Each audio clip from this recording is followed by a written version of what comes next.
بسم اللہ الرحمن الرحیم۔ السلام علیکم۔ آج کے ولاگ میں میرے دو موضوعات ہیں، دونوں ہی بڑے اہم ہیں۔ سب سے پہلے کہ قومی اسمبلی میں نکاح کے لیے ایک عمر کا تعین کیا گیا، بل پیش کیا گیا اور اس بل کے اوپر صدر پاکستان جناب آصف علی زرداری صاحب نے سائن بھی کر دیے ہیں۔ آپ کو پتہ ہے کہ جب کسی بل کے اوپر صدر جب سائن کر دیتا ہے تو وہ باقاعدہ ملک کے قانون کا حصہ بن جاتا ہے، یعنی کہ وہ مباحثے کی جو فیز جو ہوتا ہے جو قومی اسمبلی میں کیا جاتا ہے اپوزیشن کی طرف سے، گورنمنٹ کی طرف سے باقاعدہ اس کے اوپر ساری وہ کارروائی ہوتی ہے، وہ مکمل ہونے کے بعد وہ پھر صدر کو پیش کیا جاتا ہے اور صدر اس بل کے اوپر جو ہیں وہ سائن کر دیتے ہیں۔ یہاں پر ایک اور اہم پوائنٹ بھی ذرا ذہن میں رکھ لیں، چونکہ اس بل کا تعلق ہمارے مذہب کے ساتھ ہے، اسلام کے ساتھ ہے، یعنی کہ اس میں نکاح کے لیے لڑکے اور لڑکی کی عمر کا تعین کیا جا رہا ہے، مقرر کی جا رہی ہے، حد مقرر کی جا رہی ہے۔ تو پاکستان میں کوئی بھی ایسا قانون جس کا تعلق دین کے ساتھ ہو، اسلام کے ساتھ ہو،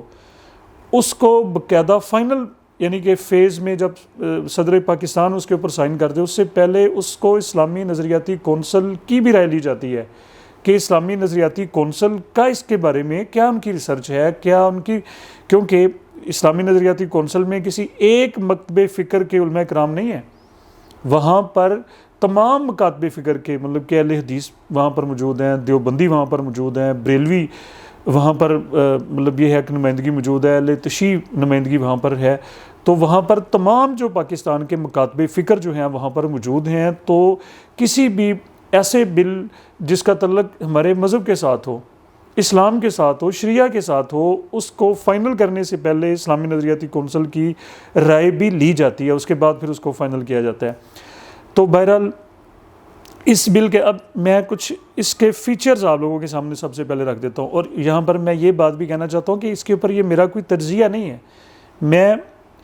جو بل پیش ہوا ہے یا جو بل پاس ہوا ہے، بلکہ پیش ہونے کے تو پروسیس سے وہ گزر چکا ہے، وہ پاس ہو گیا، اب قانون کا حصہ بن چکا ہے، اس کے امپورٹنٹ فیچرز میں آپ لوگوں کے سامنے رکھ دیتا ہوں، اور پھر شریعت کا اس کے بارے میں کیا ہے، شریعت میں کیا ہے وہ بھی میں بتا دیتا ہوں۔ سب سے پہلے یہ ہے کہ نکاح کے لیے لڑکے اور لڑکی کی عمر مقرر کی گئی ہے 18 سال، یعنی کہ 18 سال سے کم عمر لڑکا یا لڑکی کسی صورت میں بھی قانون کی نظر میں پھر دونوں گناہ گار ہوں گے، یعنی کہ اگر ایسا لڑکا جس کی عمر 18 سال سے کم ہو، یہ وضاحت سن لیں، یا ایسی لڑکی جس کی عمر 18 سال سے کم ہو، اگر ان کا نکاح ہوتا ہے تو جو 18 سال سے کم ہوگا تو پھر وہ قانون کی ذات میں آئے گا، اس کے یعنی کہ وہ بچہ یا بچی یا اس کے اہل خانہ۔ اور یہاں پر جو امپورٹنٹ بات یہ ہے کہ جو نکاح خوان جو ہے، یعنی کہ وہ مولوی صاحب جو نکاح پڑھا رہے ہیں، وہ بھی ان کو بھی پابند کیا گیا ہے کہ اگر لڑکے کی عمر 18 سال سے کم ہوئی یا لڑکی کی عمر 18 سال سے کم ہوئی اور آپ نے ایسا نکاح پڑھایا تو پھر اس نکاح خوان کے خلاف بھی قانونی کارروائی عمل میں لائی جائے گی اور اس کو بھی سزا کا جو ہے وہ مستحق قرار دیا گیا ہے۔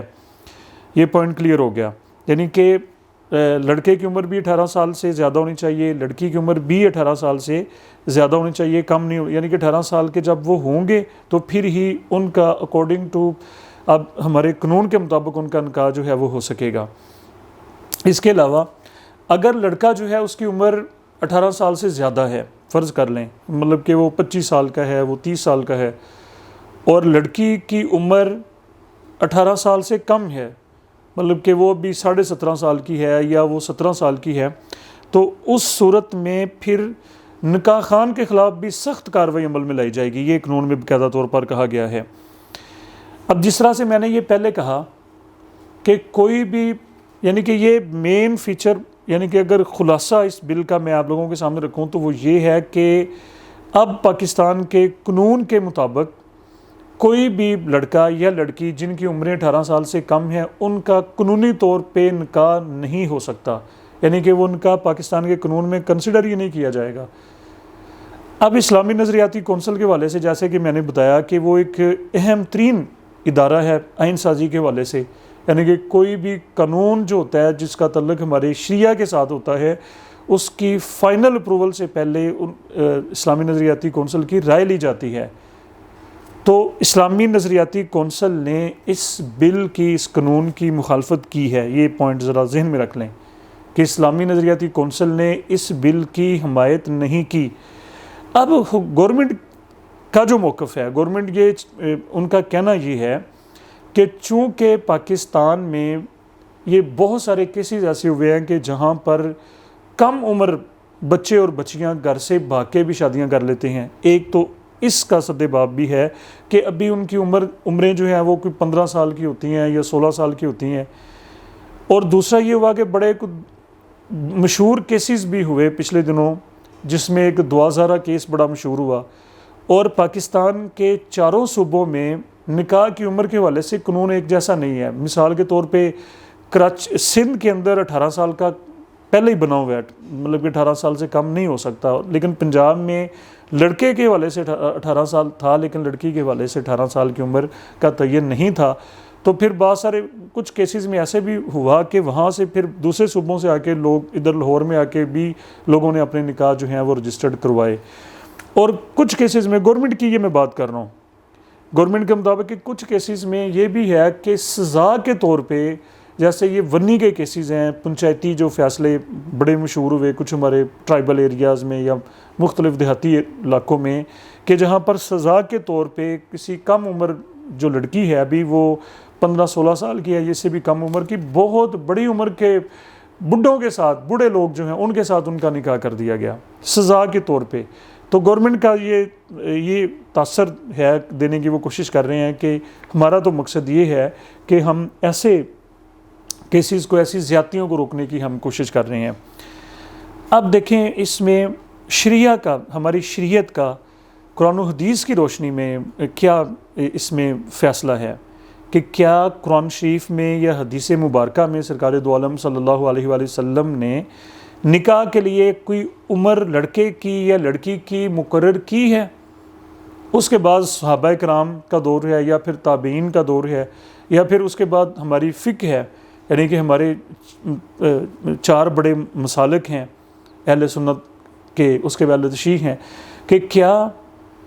لڑکے یا لڑکی کی عمر کا تعین ہماری شریعت میں ہے کہ جی اتنی سال کی عمر، مطلب کہ 18 سال کی یا 17 سال کی یا 16 سال کی، کہ لڑکا 18 سال کا ہوگا یا 17 سال کا ہوگا تو پھر وہ نکاح کر سکتا ہے، یا لڑکی 15 سال کی ہوگی، 16 سال کی ہوگی یا 18 سال کی ہوگی تو پھر نکاح ہوگا؟ کیا عمر کا تعین ہے یا نہیں؟ یہ ایک اہم سوال ہے، یہ ذرا سن لیں. کوشچن یہ ہے کہ کیا ہماری شریعت میں، یعنی کہ قرآن و حدیث کی روشنی میں خلاصہ عرض کر رہا ہوں کہ کیا عمر کا تعین مقرر ہے کہ لڑکے کی اتنی عمر ہوگی یا لڑکی کی اتنی عمر ہوگی؟ فرض کے طور پہ میں کہہ رہا ہوں کہ جی وہ 15 سال کے ہوں گے یا 17 سال کے ہوں گے یا 18 سال کے ہوں گے تو پھر ان کا نکاح ہوگا، یا کہ کھلا چھوڑ دیا گیا ہے؟ یہ اہم پوائنٹ ہے، اس کو ذرا سمجھ لیں. اب دیکھیں کہ تمام ہمارے جو مسالک ہیں اس کے اوپر متفق ہیں. جیسے میں نے بتایا کہ اہل سنہ کے جو 4 مسلک ہیں، یعنی کہ ان میں دیوبندی بھی اکثریت پاکستان میں، بریلوی مسلک کی اکثریت ہے، پھر ہمارے اہل حدیث ہیں، اس کے بعد اہل تشیع. ہمارے تمام مسالک اس بات کے اوپر متفق ہیں کہ ہماری شریعت میں قرآن و حدیث کی روشنی میں، سرکار دو عالم صلی اللہ علیہ وسلم کے اسوہ حسنہ کی روشنی میں نکاح کی عمر کا تعین نہیں کیا گیا. یہ پوائنٹ ذرا ذہن میں رکھ لیں کہ نکاح کے لیے عمر کا تعین ہرگز نہیں ہے کہ یہ کہا گیا ہو، سرکار دو عالم صلی اللہ علیہ وسلم نے یہ فرمایا ہو، یا آپ کی حیات طیبہ میں کوئی ایسا کیس ہو جس میں سرکار صلی اللہ علیہ وسلم نے فرمایا ہو کہ جی لڑکا 18 سال کا ہوگا تو نکاح ہوگا، یا لڑکی اتنے سال کی ہوگی تو نکاح کا نہیں، بلکہ نکاح کو بلوغت کے اوپر چھوڑا گیا ہے. یہ پوائنٹ ہے اصل، کہ جب لڑکا بالغ ہوگا تو وہ نکاح کے قابل ہے، اس کا نکاح شریعت کی نظر میں ہو سکتا ہے اور وہ غیر شرعی نہیں ہے. اسی طرح سے جب لڑکی کو بھی بلوغت کے اوپر کنسیڈر کیا جاتا ہے کہ جب لڑکی بالغ ہو جائے، اس کی ظاہری بات ہے وہ پھر بلوغت کے لیے والدہ محترمہ سے پوچھ لیا جاتا ہے، اس کی کچھ نشانیاں ہوتی ہیں. تو اب بلوغت کی عمر جو ہے وہ ایک جیسی نہیں ہے. یہ نہیں ہے کہ مطلب کچھ بچے بچیاں ہو سکتا ہے کہ 12-13 سال کی عمر میں بھی بلوغت کی عمر کو پہنچ جائیں اور وہ بلوغت کی شرائط وہ پوری کر لیں، ان میں وہ تمام چیزیں پوری ہو جائیں جو کہ شریعت میں بلوغت کے لیے ضروری ہیں. لڑکوں میں یا لڑکیوں میں. تو لہٰذا شریعت کی نظر میں یا ہمارے جو مسالک ہیں ان کے مطابق سرکار دو عالم صلی اللہ علیہ وسلم کی اسوہ حسنہ کی روشنی میں نکاح کے لیے عمر کی شرط ہرگز نہیں ہے، بلکہ اس کو بلوغت کے اوپر چھوڑا گیا ہے. اور بلوغت کی عمر جو ہے وہ مقرر نہیں ہے. بلوغت کو بچہ یا بچی، لڑکا یا لڑکی کسی عمر میں بھی پہنچ سکتے ہیں. وہ کوئی سال 2 سال کم بھی ہو سکتی ہے کچھ کیسز میں، اور کچھ کیسز میں یا کچھ بچے اور بچیوں میں یہ کچھ سال 2 سال زیادہ بھی ہو سکتی ہے. یہ اس میں پھر بہت ساری چیزیں میٹر کر رہی ہوتی ہیں. اس میں آب و ہوا بھی میٹر کر رہی ہوتی ہے، اس میں علاقہ بھی میٹر کر رہا ہوتا ہے، اس میں اپنے جو جیسے بر اعظم جو ہوتے ہیں یا علاقائی چیزیں جو ہوتی ہیں، ہماری جو ڈائٹ ہوتی ہے، ہمارا رہن سہن جو ہوتا ہے، ہمارے رویے جو، یہ ساری چیزیں پھر اس کے اوپر اثر انداز ہو رہی ہوتی ہیں. تو کہنے کا مقصد یہ ہے، اب دو چیزیں یہاں پر آ گئیں. اب جو قومی اسمبلی نے بل پاس کیا ہے اور اس کے اوپر صدر پاکستان نے سائن بھی کر دی، ان کے مطابق 18 سال سے پہلے نکاح ہو ہی نہیں سکتا. اور اس کے اوپر سن لیں کہ 3 سال قید بھی ہو سکتی ہے، اور یہ ناقابل ضمانت بھی ہو سکتا ہے، اور ساتھ قید با مشقت بھی ہو سکتی ہے. اور نکاح خواہ صاحب جو ہیں، مولوی صاحب کے لیے یہ ہے، یہ بھی ذرا دھیان سے سن لیں کہ 1 سال قید اور جرمانہ بھی ہو سکتا ہے. اور کم عمر یہ بھی ساتھ میں کہا گیا ہے کہ بچوں کو موٹیویٹ بھی نہ کریں،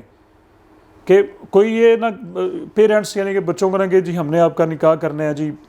ان کو ریڈی بھی نہ کریں، ان کی ذہن سازی بھی نہ کریں. یہ بھی جرم ہے، یعنی کہ ان کو نکاح کے لیے مجبور کرنا یہاں پر ہے، مجبور کرنا کہ جی ہم نے آپ کا نکاح کرنا ہے. یہ بھی نہیں ہو سکتا. یعنی کہ قانون جو ہمارا بنا ہے اس میں 18 سال کی عمر مقرر کر دی گئی ہے. یہ اہم بات مین مقرر کر دی گئی ہے. 18 سال سے پہلے نکاح رجسٹرڈ نہیں ہو سکتا، بلکہ یہ قابل جرم ہے اگر 18 سال سے پہلے کیا جائے گا. تو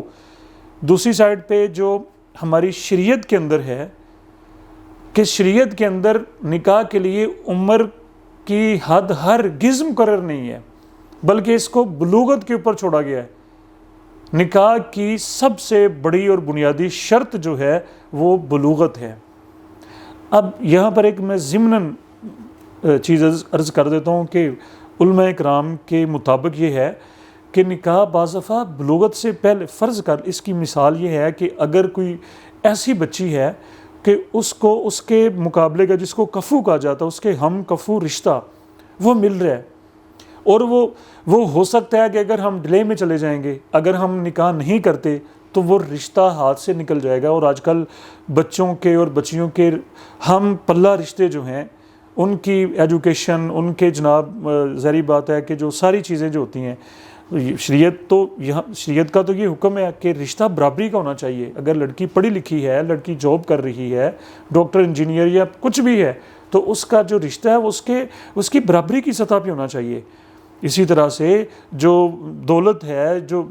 مال ہے، شریعت کی نظر میں اس کو بھی مد نظر رکھ، اگر جو صاحب استطاعت ہیں، صاحب مال ہیں، اس کا رشتہ بھی پھر اس کی حیثیت کے مطابق ہونا چاہیے. یہ نہیں ہے کہ 19-21 سے چلیں ہو سکتا ہے، لیکن زمین آسمان کا فرق، شریعت اس کی تائید نہیں کرتی. یہ پوائنٹ بھی. اور بعض دفعہ یہ ہوتا ہے کہ اگر کوئی ایسا رشتہ والدین کی، یہ میں شریعت کی نظر میں بتا رہا ہوں بات، کہ اگر مجبوری ہے وہ رشتہ ہاتھ سے نکل سکتا ہے، تو پھر بعض دفعہ یہ ہے کہ ابھی بلوغت کو اگر بچی نہیں بھی پہنچی تو اس صورت میں بھی فقہاء کرام کی نظر میں نکاح ہو سکتا ہے، لیکن وہ اس کی ذمہ داری اس کے ولی کے اوپر ہوگی. اور بعد میں پھر اس کی ڈیٹیل پھر یہ ہوتی ہے کہ اگر تو نکاح کا فائدہ اس بچی کو ہو تو پھر نکاح ٹھیک ہے، اگر اس کا فائدہ اس بچی کو نہ ہو اور وہ کسی اور وجہ سے نکاح کیا گیا ہو، تو بلوغت کے بعد وہ بچی کا نکاح جو ہے وہ اگر اس کی رائے ہے تو وہ باطل بھی ہو سکتا ہے. لیکن بہرحال یہ چیزیں شریعت کے اندر موجود ہے. خلاصہ یہ ہے کہ شریعت میں عمر کی حد مقرر نہیں ہے،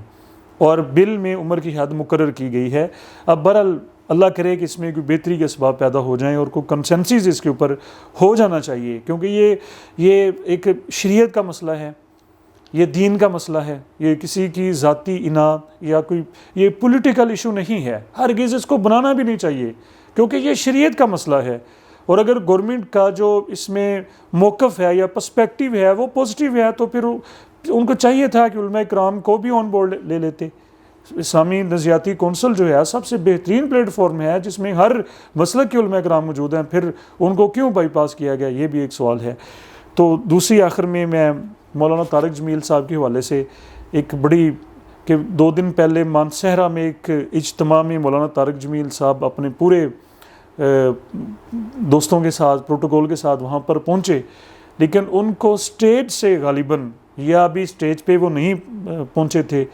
ان کو انتظامیہ کی طرف سے یہ کہہ کر کہ آپ کو یہاں پر ہرگز خطاب کی اجازت نہیں ہے، بیان آپ نہیں کر سکتے۔ 2 چیزیں ہیں اس میں، ایک تو دل بھی دکھا کہ مولانا طارق جمیل صاحب اس وقت عمر کے جس حصے میں ہیں، اور ظاہری بات ہے کہ جو ان کی خدمات ہیں ہمارے دین کے لیے نہ صرف پاکستان میں بلکہ پاکستان سے باہر بھی، جس طرح سے وہ خود بھی کہہ رہے ہیں جی کہ میں 7 بر اعظموں میں گیا ہوں، اور واقعی وہ گئے ہیں، بہت سارے لوگ ان سے متاثر ہوئے، بہت سارے لوگوں کے دلوں کے اوپر ان کی باتیں اثر کرتی ہیں، بہت سارے لوگ نماز پڑھنا شروع ہو گئے، بہت سارے غیر مسلم مولانا صاحب کی وجہ سے انہوں نے اسلام قبول کر لیا، شوبز کو لوگوں نے چھوڑ دیا، یہ ان کی خدمات ہیں۔ تو عمر کے اس حصے میں مولانا طارق جمیل صاحب کے ساتھ یہ کچھ ہوا، اس کے اوپر ظاہری بات ہے کہ ہر انسان کا دل رنجیدہ ہے، یہ پریشان کن بات ہے، یہ نہیں ہونا چاہیے۔ اتنے با اثر، با عمل، اور ان کا جو بیان ہوتا ہے وہ واقعی بات ہے کہ وہ جیسے لہن دودی کے طور بڑی ہے نا کہ حضرت داؤد علیہ السلام کا وہ لوگ سنتے، اسی طرح سے ان کی بات میں اللہ تعالیٰ نے اٹریکشن، وہ دل کے اوپر اثر کرتی ہے، یہ باتیں بالکل ہیں۔ دوسری سائڈ پہ دیکھیں بات یہ ہے کہ جو رائیونڈ تبلیغی مرکز کی جو بزرگ ہیں ان کا اپنا ایک مزاج ہے۔ اب دیکھیں ان کا احترام، اور بلکہ ہم تو یہ کہنا چاہیں گے کہ مولانا صاحب کو اب یہ بڑا ایک نازک معاملہ ہے کہ وہ جو بزرگ ہیں وہاں کے، جنہوں نے وہ شرائط اور وہ قواعد و ضوابط مقرر کیے ہوئے ہیں، ظاہری بات ہے ان کو کوئی بھی انسان انڈیویجول اوور رول بھی نہیں کر سکتا۔ مین مسئلہ یہ ہے کہ جی سیاسی جگہوں پہ جانا یا میڈیا کا استعمال کرنا جو کہ مولانا صاحب کر رہے ہیں، تو وہ بزرگ اس بات کے خلاف ہیں۔ تو مولانا صاحب کو بھی چاہیے کہ بزرگوں کو اعتماد میں لیں، کیونکہ مولانا بھی قوم کا اثاثہ ہیں، ظاہری بات ہے، اور وہ جو ہمارے بزرگ بھی سر کا تاج ہیں، ان کی بھی خدمات، وہ ان کا اخلاص، اور ہم باقی جو بریکی کی جو چیزیں ہیں وہ تو ہم مولانا صاحب بہتر سمجھتے ہیں کہ ان کے کیا اختلافات ہیں، اور کس سطح کے، کس نوعیت کے، اور کس سطح کی انتظامیہ کے ساتھ ہیں، کیا بزرگوں کے ساتھ ہیں یا ان کے جو جونیئر جو لوگ ہیں ان کے ساتھ، اور کوئی اس میں کوئی ذاتی معاملات، نوعیت کے معاملات ہیں۔ تو بہرحال جو مولانا صاحب کا فیس ہے، مولانا صاحب کا جو تعارف ہے وہ پاکستان کی حدوں سے باہر ہے، لیکن وہ اسلامی امہ کے حوالے سے ان کا کردار ہے، اور ان کا کردار بھرپور ہے۔ تو ان کے کردار کے اوپر کوئی سوالیہ نشان نہیں ہے، ان کے اخلاص کے اوپر بھی کوئی بات نہیں ہے۔ اگر یہ جو معاملہ ہے مرکز انتظامیہ کے ساتھ، تو مولانا صاحب کو ان کے ساتھ رجوع کر کے اس معاملے کو حل کر لینا چاہیے۔ اسی میں ہی جو ان کے چاہنے والے ہیں، جو ان کے سننے والے ہیں، جو ان کو ظاہری بات ہے جو ان کا اثر قبول کرتے ہیں، میں یہ کہنا چاہتا ہوں کہ مولانا صاحب کی باتوں کا جو لوگ ڈائریکٹ اثر قبول کرتے ہیں ان کے دل دکھے ہیں کہ اس عمر میں اب 70+ میں ہیں مولانا صاحب، تو یہ نہیں ہونا چاہیے۔ تو بہرحال اللہ تعالیٰ بہتری کرے، بہتری کی پاکستان کے لیے بہتری ہو ہر معاملات میں، ہمیں اپنی دعاؤں میں یاد رکھیں۔ بہت شکریہ۔